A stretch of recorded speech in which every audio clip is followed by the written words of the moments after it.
Current मुद्दा है चुनाव आयोग वीएस राहुल गांधी या फिर इंडिया गठबंधन। अब मामला क्या है, आज हम शुरुआत करते हैं आज के दिन की न्यूज से। आज क्या हुआ कि जो विपक्षी एमपी थे या फिर जो इंडिया गठबंधन के एमपी थे वो मार्च करने दिल्ली पहुंचे और उन्हें जो मार्च करना था वो चुनाव आयोग की तरफ करना था। चुनाव आयोग पहुंचने से पहले ही दिल्ली पुलिस ने उन्हें डिटेन कर लिया गया, एक बस मंगाई गई और उस बस के अंदर सभी एमपी को ठूंस ठूंस कर भर लिया गया। उसमें अखिलेश यादव भी शामिल थे, उसमें राहुल गांधी भी शामिल थे और उसमें प्रियंका गांधी भी शामिल थे। जब राहुल का ये बयान आया, राहुल ने कहा कि ये राजनीतिक लड़ाई नहीं है, ये जो लड़ाई है ये संविधान को बचाने की लड़ाई है। अब मुद्दा ये उठता है कि संविधान को क्यों बचाया जा रहा है, आखिर संविधान को किससे खतरा है। ठीक है, इस मुद्दे पर हम बात करेंगे। उसके बाद में 1:30 बजे के बाद में लगभग उन्हें छोड़ दिया गया। ये तो प्रतिक्रिया रही विपक्ष की तरफ से, विपक्ष के एमपी की तरफ से।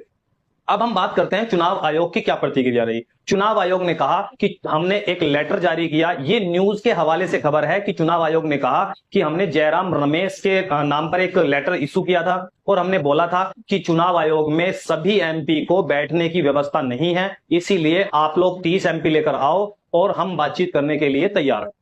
ठीक है, लेकिन विपक्ष का मुद्दा यह था कि सबसे पहले हम मार्च करेंगे, उसके बाद में सभी एमपी जाकर चुनाव आयोग से मिलेंगे और अपने मुद्दों को उनके सामने रखेंगे। लेकिन जब उन्हें मार्च करने ही नहीं दिया गया तो आगे की बातचीत का रास्ता तो वहीं पर बंद हो जाता है। अब बातचीत चुनाव आयोग एमपी के सामने क्यों नहीं आना चाह रहा है, यह मुद्दा बड़ा है। कैसे?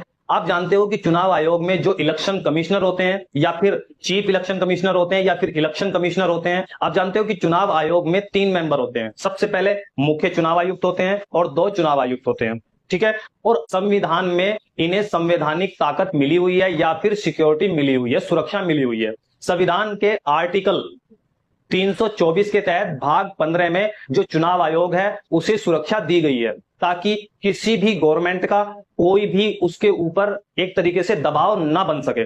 ठीक है, ये सारी चीजें रही। एक तरफ चुनाव आयोग में आईएएस होते हैं, आईपीएस होते हैं, दूसरी तरफ एमपी होते हैं जो उतने क्वालिफाइड नहीं होते हैं जितना एक आईएएस आईपीएस होता है। आप जानते हो कि जो आईएएस आईपीएस होता है वो मैक्सिमम सब्जेक्ट से गो थ्रू होकर ही उस वहां तक पहुंचा होता है, इसलिए आईएएस के सवालों का जवाब एमपी को देना भारी पड़ सकता है, लेकिन एमपी के सवालों का जवाब एक आईएएस आईपीएस को देना कोई बड़ी बात नहीं है। जब इतनी सारी चीजें हैं तो फिर एक आईएएस आईपीएस ऑफिसर या चुनाव आयोग के जो आयुक्त और मुख्य चुनाव आयुक्त हैं वो विपक्ष के सवालों से भाग क्यों रहे हैं, सबसे बड़ा मुद्दा या शंका ये पैदा होती है।